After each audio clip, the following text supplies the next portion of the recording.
I never told her I owned the building. Not the one we were standing in when she said yes.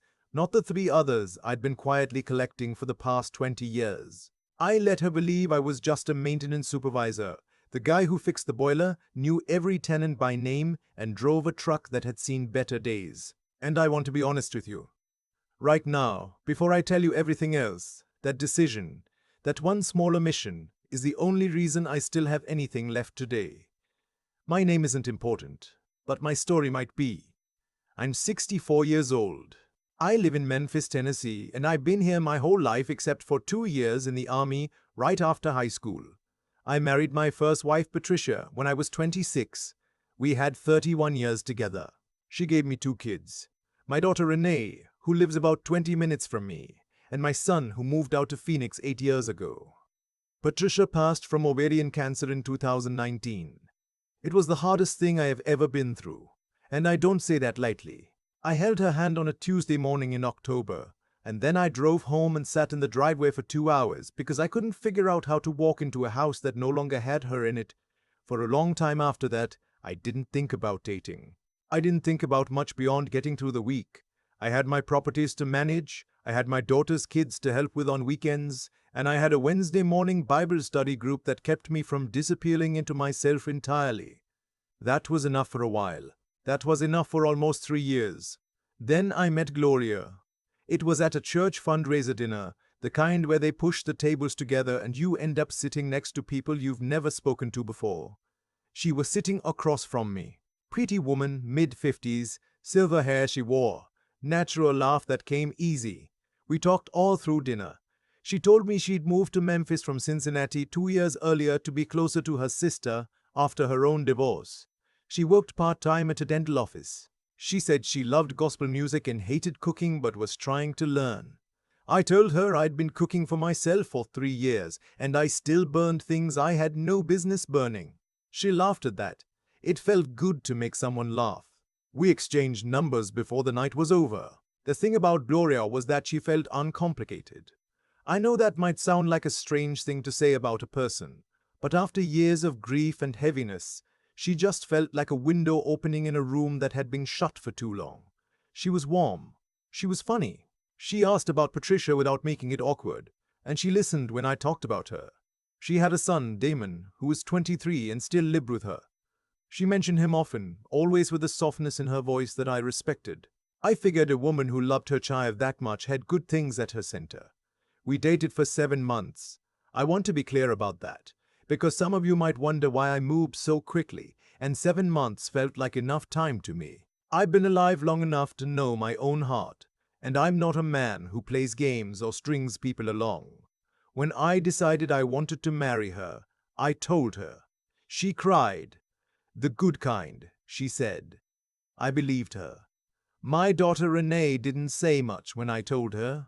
She smiled and hugged me and said she was happy for me. But that night she texted me, "Dad, you sure about this? I just want you to be careful." I texted back that I appreciated her looking out for me. I told her Gloria was a good woman. Renee sent back a heart and went quiet. But I know my daughter. That quiet was not agreement. That quiet was her deciding to trust me even when she wasn't sure she should. What I hadn't told Gloria, what I hadn't told anyone I was dating, was the full picture of what I had. When she asked me what I did, I told her I managed residential properties, which was true. I just didn't mention that I owned them. 4 buildings, total. A duplex I bought in my 30s that I'd fixed up myself over 2 summers. A 4-unit building I picked up at auction in 2008 when prices bottomed out. A small commercial space I rented to a barber and a notary. And the house I lived in, which Patricia and I had paid off completely by 2015. The rental income from those properties meant I hadn't needed to work a traditional job in 6 years. I wasn't hiding it out of shame. I wasn't hiding it out of shame. I wasn't hiding it because I thought she'd find out and be upset. I was hiding it because Patricia always said that the people who love you for what you have will leave you when it's gone. She said it about friends, but I always thought it applied to everything. After she died, that sentence stayed with me. And when I started thinking about dating again, I made a quiet decision. I would let someone fall for who I was before I showed them what I had. If that meant they knew me as a maintenance man for a while, That was fine with me. I could live with that. Gloria never seemed bothered by the impression she had of me.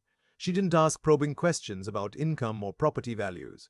She let me pay for dinners, but she paid sometimes too. She seemed genuinely interested in the way I talked about my tenants. The older woman on the second floor of my duplex who I always made sure had working heat before the first cold snap. The young couple trying to save for their own house who I hadn't raised rent on in 2 years. Gloria said those stories showed my character. I believed she meant it. We got married on a Saturday in April. Small ceremony, just family and close friends, at a venue attached to our church. Renee stood beside me. Gloria's son Damon was there, wearing a suit that looked freshly bought, shaking hands and smiling wide. I remember thinking he had his mother's ease about him. I remember feeling that I had done a good thing. We were back home by Sunday night. Monday morning, I was drinking coffee at the kitchen table when Gloria came downstairs already dressed. She sat down across from me with an expression I hadn't seen on her before. Measured. Careful. Like she was about to say something she'd been rehearsing. She said we needed to talk about our financial situation. I put down my mug. She said she'd been thinking, and now that we were married, it made sense to look at everything together. She said she had some debt she hadn't fully disclosed. Credit card debt, mostly, and a car loan, and some money she owed her sister from when she'd first moved to Memphis. She said she figured we'd be pooling everything now anyway, so it was good to get it on the table. She said the total was a little over $31,000. I sat very still. She said she assumed my name would go on her car loan refinancing since I had better credit. She said she'd looked into a debt consolidation option that would work well if we used the equity in the house. She said Damon would be moving in with us by the end of the month, because he was between apartments. All of this came out in about 4 minutes flat. I asked her why she hadn't mentioned any of this before we got married. She said she hadn't wanted to burden me with it during the engagement. She said she assumed that's what marriage was. You carry things together. I said I agreed with that, in principle. I said I just would have liked to have known. She looked at me with something that wasn't quite patience and said she was telling me now. I nodded. I said I needed to think. She seemed surprised by that. Like thinking was an unusual response. She got up, refilled her coffee and went upstairs. I sat at that table for a long time. I called Renee. She listened to everything without interrupting. When I finished, she was quiet for a moment. Then she said, "Dad, I looked her up a few weeks ago. I didn't want to say anything because I didn't want to upset you before the wedding, but I found a civil judgment against her from 2021. Creditor lawsuit.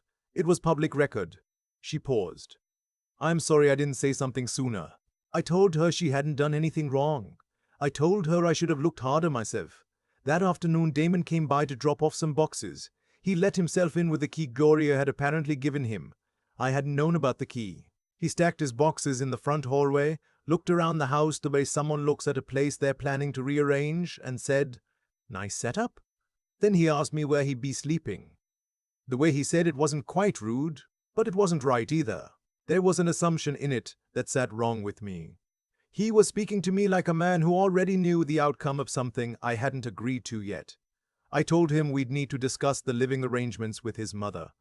He gave me a look, just a flicker, but I caught it, and said, 'Sure, man,' not 'sir,' not anything that acknowledged what I was to him or what this house was to me. After he left, I sat in my living room for a long time. I want to tell you what was going through my mind, because I think it matters. I wasn't angry yet. Anger came later.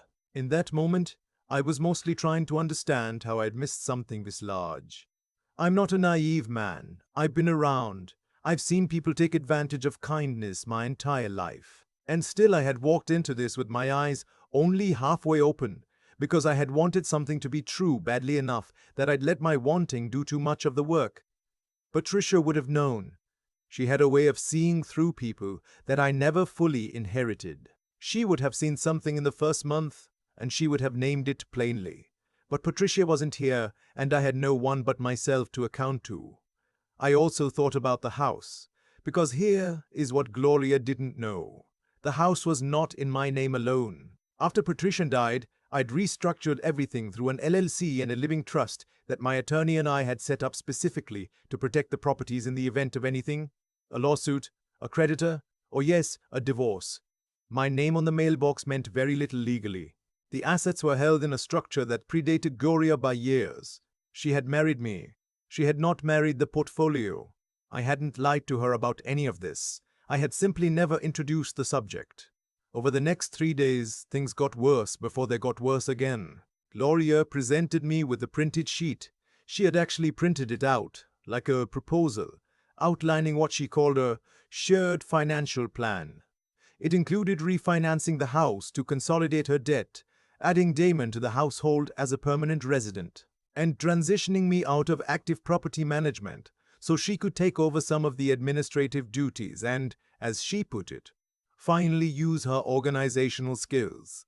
I read it twice. I asked her who had helped her put it together. She said she'd done it herself. I didn't believe that. I asked her how long she'd been planning this. She said planning was a strong word. She said she'd just been thinking ahead. She said that's what responsible people did. I said I'd like to bring my attorney into the conversation before we made any financial decisions. The warmth drained out of her face. Not dramatically, just went, like someone turned a dial down. She said she didn't understand why we needed an attorney.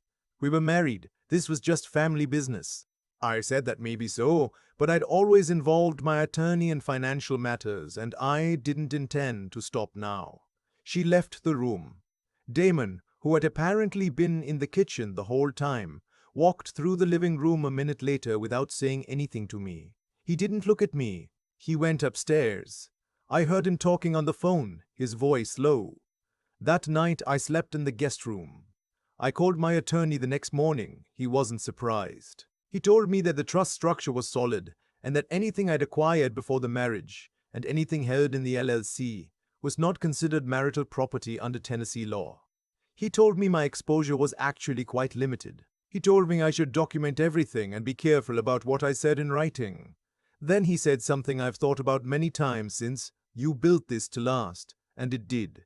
Within the week, Gloria asked me directly how much I was worth. Not what I earned. Not what the properties generated. What I was worth. She used those exact words, sitting at the same kitchen table where we'd had coffee after our wedding night. And she looked at me with a patience that I now understood was not patience at all. It was strategy. I told her I wasn't sure I was comfortable with that question. She said she was my wife. She had a right to know. I said I thought what she had a right to know was what I'd always been honest about, that I managed properties and lived modestly and had no debt. I said I hadn't misled her about anything material. She said hiding wealth from your spouse was the same as lying. I said I hadn't hidden wealth. I just built a quiet life and not advertised it. She stood up from the table and said she needed to think, and she went upstairs, and somewhere in the 48 hours that followed, I watched my second marriage end the way some storms end. Not with thunder, but with a strange stillness that tells you the worst has already passed. She moved out 11 days after the wedding. She didn't leave without trying once more. The morning she was packing, she came downstairs and told me she'd been talking to someone, and that she thought we could make things work if I was willing to make certain adjustments. She said she'd been through a lot. She said her son needed stability. She said I had more than enough to share. The way she said it, more than enough to share, I understood that she was not talking about a marriage. She was talking about a transaction, and she was trying to renegotiate the terms. I told her I wished her well. I told her I meant that sincerely. I was not cruel to her. I have no interest in being cruel to anyone. She left by noon. The divorce was final 4 months later. There wasn't much to divide. She got her car, her furniture, her debt. The trust held. The LLC held. The 4 properties remained exactly where they had always been, in a structure built by a man who had learned from 30 years of marriage that the things worth protecting require real thought and real preparation. Renee came over the evening Gloria left. She brought food and she didn't say I told you so. Not once, not even with her eyes. She just sat with me at that kitchen table and we ate and talked about her kids and the spring coming. At one point she said, "Dad, are you okay?" And I thought about it for a real moment before answering. I said I was going to be fine. She nodded like she believed me. I want to say something to anyone listening who might be where I was.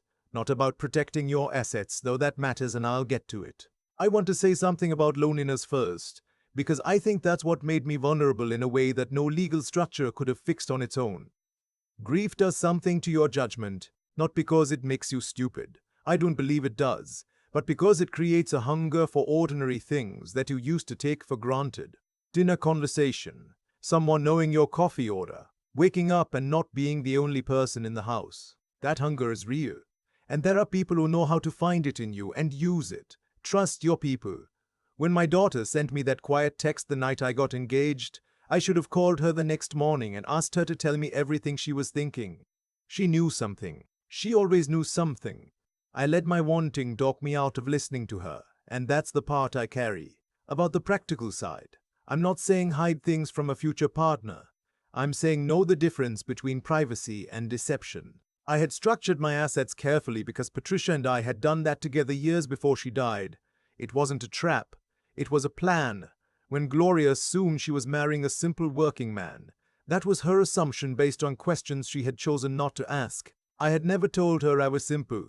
I had never told her I was struggling. I had simply lived like a man with nothing to prove.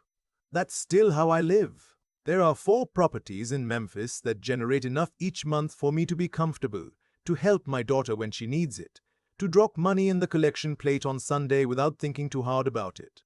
I drive the same truck. I fix things with my own hands when I can. I eat dinner at home most nights, and sometimes Renee and her kids come over, and the house sounds the way a house is supposed to sound. I'm not closed to love. I want to say that plainly, because I think some people hear a story like this and assume the ending is bitterness, and mine isn't. Mine is something quieter. Mine is a man who learned something expensive and came out on the other side of it with his house, his children, his dignity, and a clearer understanding of what he actually needs. Patricia used to say that God doesn't waste anything, not even the hard things. I didn't fully believe that when she first said it. I'm getting there. I think about that kitchen table a lot. The one where Gloria sat across from me the morning after our wedding, with a printed sheet and a voice she'd clearly practiced. And I think about how different that moment would have gone if I hadn't spent 20 years building something carefully, quietly, with my late wife beside me and a good attorney on the phone. What happened to me wasn't random. It followed a logic I've come to understand pretty clearly since then. Gloria made choices. Choices about what to hide, what to rush, what to assume. And those choices had consequences she didn't anticipate. Not because life is cruel, but because it's honest in a way that people sometimes aren't. You can outrun a lot of things for a long time. You cannot outrun what you actually are. Damon walking through my house like he owned it, calling me by my first name with that little sneer behind it, that wasn't an accident. That was character, showing itself on schedule. And I made choices too. I chose to let my loneliness do too much of the talking during those 7 months. I chose not to call Renee the morning after she sent me that careful, loving text. I chose to hear what I wanted to hear from a woman who laughed easily and asked about Patricia without flinching. Those choices had consequences too. Mine just happened to be survivable because of work I'd done long before I ever met Gloria. That's the thing I keep coming back to. The protection wasn't luck. It was preparation. Patricia and I had sat with an attorney years before she got sick and built something designed to last. We did that because we were serious people who took our responsibilities seriously, to each other, to our children, to the life we'd constructed with our own hands. That kind of seriousness, that kind of long-view thinking, doesn't get celebrated much. Nobody makes a story out of the couple who quietly sets up a living trust on a Tuesday afternoon. But I am telling you right now, that Tuesday afternoon saved me. Renee knew something was off before I did, not because she's smarter than me, though she might be, but because she wasn't hungry the way I was. She could see clearly because she wasn't looking through the lens of wanting something to be true. I should have borrowed her eyes sooner. When the people who love you without needing anything from you tell you to slow down, that is not interference. That is the most valuable thing another human being can offer you. It cost me nothing to listen. I just didn't do it. What I want anyone to take from this, especially anyone sitting where I was sitting 3 years ago, fresh in their grief and starting to feel that quiet hunger again, is that wisdom isn't the same as age. I was 64 years old and I still walked halfway into something I should have seen. Wisdom is what you do with your experience. It's whether you actually use what you know or whether you let what you want talk you out of it. I'm not closed off now. I'm just more honest with myself about what I need versus what I'm willing to accept. Patricia used to say that God doesn't waste anything. I'm still working on believing that completely. But I'm further along than I was. The house is still mine. My daughter still comes over on Sunday. And I've got a little more clarity now about the difference between someone who sees you and someone who's just looking for what you have. That clarity cost me something, but I've paid worse prices for less.